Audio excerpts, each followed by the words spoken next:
Assalamualaikum warahmatullahi wabarakatuh. Selamat pagi, Tabi pun. Di sini kami dari kelompok 1 akan mempresentasikan hasil diskusi kami terkait pemakaian huruf abjad hingga tebal, penulisan kata, kata dasar hingga bentuk ulang, dan unsur serapan.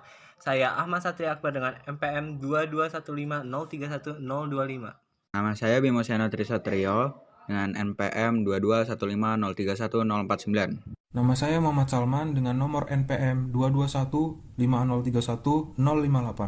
Perkenalkan, nama saya Dian Dwi Prasetya dengan NPM 22150311113. Dimulai dari saya, Ahmad Satria Akbar dengan MPM 22150311025. Materi yang akan saya bawakan adalah penggunaan huruf. Ya, huruf abjad sendiri terdiri atas 26 huruf A hingga Z. Yang kedua adalah huruf vokal. Huruf vokal dari 26 abjad itu terdiri atas 5 huruf A, I, U, E, O. Sedangkan E sendiri memiliki pelafalan khusus E dan E. Untuk penggunaannya, A bisa di awal seperti api, di tengah seperti padi, ataupun di akhir seperti rusa. Untuk E sendiri bisa enak ataupun emas untuk pelafalannya. Untuk I bisa dilihat sendiri dari tabel yang telah saya tampilkan. Untuk huruf konsonan sendiri ada 21, yaitu B, C, D, F, G, H, J, K, L, M, N, hingga Z. Dan untuk huruf Q dan X khusus digunakan untuk nama diri dan keperluan bidang tertentu. X sendiri bisa melambangkan K dan S. Nah, ini merupakan penggunaan huruf konsonan. Untuk gabungan huruf vokal ada monoftong. Dalam bahasa Indonesia dilambangkan dengan gabungan huruf vokal E dan U, bisa dihafalkan dengan O. Nah, ini contoh penggunaannya. Dan diftong dalam penggunaan bahasa Indonesia dilambangkan dengan huruf vokal I, AU, EI, dan O. Dan ini merupakan contohnya. Dan juga ada gabungan huruf konsonan seperti KH, NG, NY, dan SY. Nama saya Bimo Seno Trisatrio, NPM 22150311049. Saya akan menjelaskan tentang huruf kapital. Yang pertama, huruf kapital digunakan sebagai huruf pertama awal kalimat.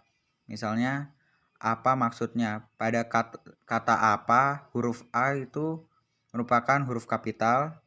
Lalu, tolong ambilkan buku itu. Pada kata tolong, T-nya itu huruf kapital. Lalu yang kedua, huruf kapital digunakan sebagai huruf pertama unsur nama orang, termasuk julukan. Misalnya Amir Hamzah. Kata Amir dan Hamzah itu A sama H itu huruf kapital. Lalu Rudolf Diesel, R dan D-nya itu huruf kapital. Yang ketiga, huruf kapital tidak digunakan sebagai huruf pertama nama orang yang digunakan sebagai nama jenis atau satuan ukuran. Misalnya 5 ampere. Nah, itu A pada kata ampere itu tidak huruf kapital. Lalu ikan mujair. M pada kata mujair itu tidak berhuruf kapital. Yang keempat, huruf kapital digunakan pada nama orang seperti pada nama teori, hukum, dan rumus. Misalnya teori Darwin, D pada kata Darwin berhuruf kapital. Lalu hukum Archimedes, A pada kata Archimedes itu berhuruf kapital. Yang kelima, huruf kapital tidak digunakan untuk menuliskan huruf pertama kata yang bermakna anak dari seperti bin, binti, boru, dan van, kecuali dituliskan sebagai awal nama atau huruf pertama kata tugas dari. Misalnya Abdul Rahman bin Zaini. Nah, binnya itu tidak berhuruf kapital. Lalu Fatimah binti Salim, bintinya itu tidak huruf kapital. Yang keenam, huruf kapital digunakan pada awal kalimat dalam petikan langsung. Misalnya, ibu berpesan, berhati-hatilah nak. Kata berhati-hatilah ini huruf B-nya itu termasuk huruf kapital. Lalu, mereka berhasil meraih medali emas katanya. Kata mereka itu, M-nya itu termasuk huruf kapital. Nama saya Muhammad Salman dengan NPM 058. Di sini saya akan menjelaskan penggunaan huruf cetak miring dan huruf cetak tebal dalam sebuah kalimat. Yang pertama adalah huruf cetak miring. Huruf cetak miring memiliki berbagai fungsi dan tata cara penggunaannya masing-masing. Dalam penggunaan huruf cetak miring, harus mematuhi Pedoman Umum Ejaan Bahasa Indonesia atau PUEBI. Penggunaan huruf cetak miring biasanya digunakan untuk menuliskan judul buku, judul film, judul album lagu, judul acara televisi, judul siniar, judul lakon, dan nama media massa yang dikutip dalam tulisan, termasuk dalam daftar pustaka. Contoh penggunaan huruf cetak miring dalam sebuah kalimat. Yang pertama adalah, saya sudah membaca buku Salah Asuhan karangan Abdul Muiz. Dari kalimat ini, penggunaan huruf cetak miring terletak pada salah asuhan, karena kalimat tersebut mengarah kepada judul buku. Dan contoh kedua adalah, acara bulan bahasa dimuat di kabarbahasa.com. Penggunaan huruf cetak miring terletak pada kabarbahasa.com, karena pada kalimat ini mengacu kepada media massa. Dan selanjutnya, huruf cetak miring juga digunakan untuk menegaskan atau mengkhususkan huruf, bagian kata, atau kelompok kata dalam kalimat. Contohnya, buatlah kalimat dengan menggunakan ungkapan lepas tangan. Dalam kalimat ini, penegasan kata terletak pada lepas tangan, sehingga kalimat lepas tangan bercetak miring.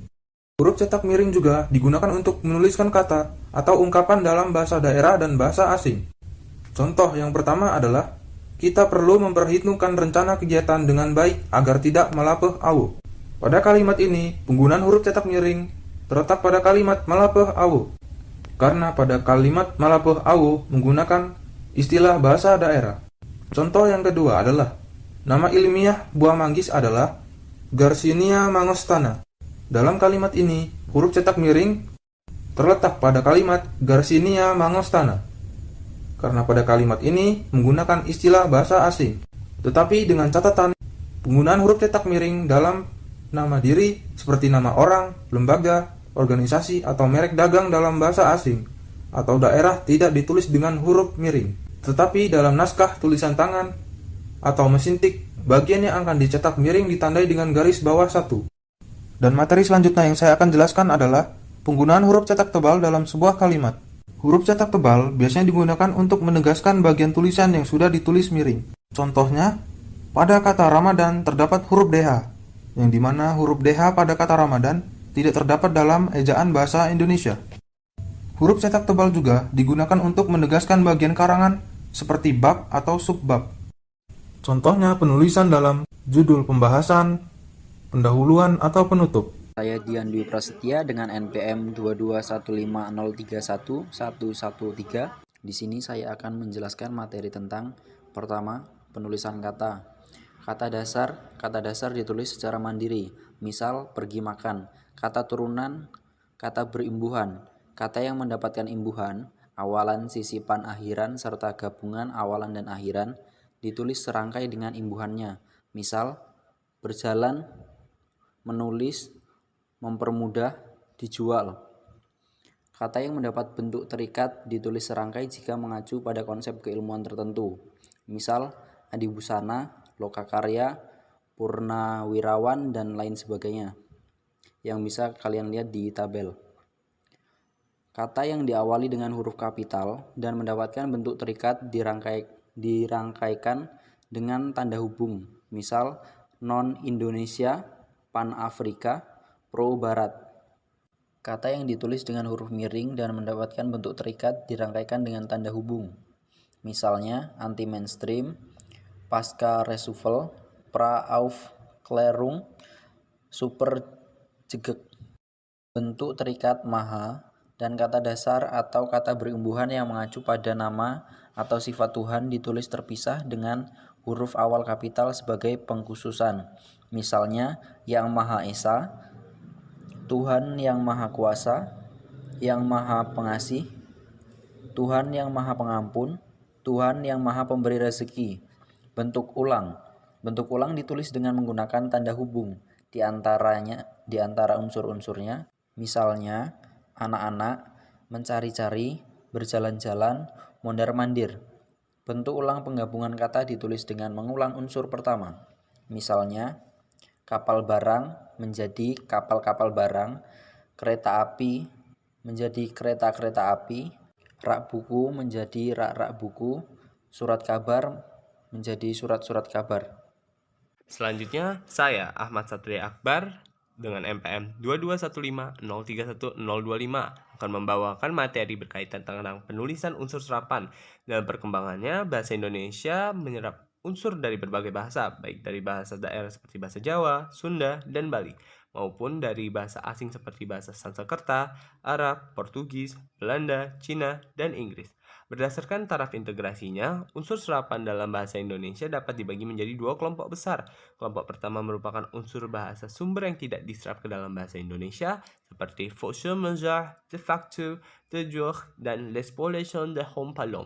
Unsur-unsur itu digunakan dalam konteks bahasa Indonesia, tetapi penulisan dan pelafalannya masih mengikuti cara asing.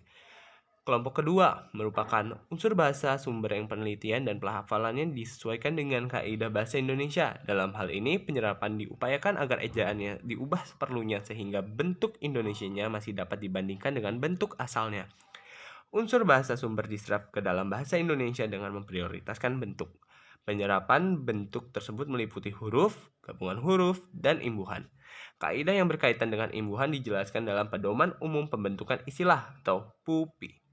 Kaidah ejaan yang berlaku bagi unsur serapan dijelaskan di bawah ini. Di dalam kaidah ini ada bahasa yang dicantumkan di dalam tanda kurung, misalkan wolio yang berasal dari bahasa wolio. Lalu, penulisan unsur serapan umum. Gabungan huruf AA Belanda menjadi A, misalkan bal menjadi bal, oktav menjadi oktav, pal menjadi pal. Gabungan huruf AE bervariasi menjadi E. Ya, misalnya aesthetic menjadi estetik, hemoglobin menjadi hemoglobin, paleografi menjadi paleografi. Yang kedua, penulisan unsur serapan khusus. Konsonan ganda diserap menjadi konsonan tunggal. Misalkan acu menjadi aki, alamah menjadi alamah, dan dua lainnya.